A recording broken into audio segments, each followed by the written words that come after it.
Mrs. Sofu Biara, no John Mama Bia, you.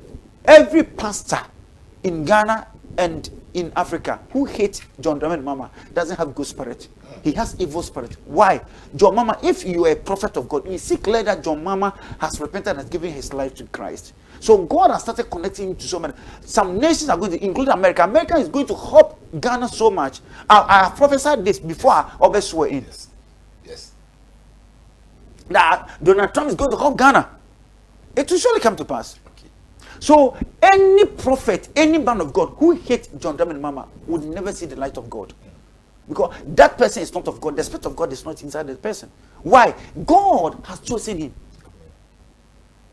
And the prophets who said that Baumia, God has chosen Baumia, they are all evil and fake. They are false, and God hid them. Because they did not see what they saw or what they said. And they used the name of God to prophesy. God is going to punish them. Unless they ask God to forgive them. And after asking God to forgive them, you have to come to the seer, me, to lay hands on you to pray, to ask God. Because there are some people that God loves. According to Job chapter number 42, verse number 7. What's the Job when you come to God will listen to my voice and forgive your sins. I ask you to humble yourself and come closer to Jesus Christ.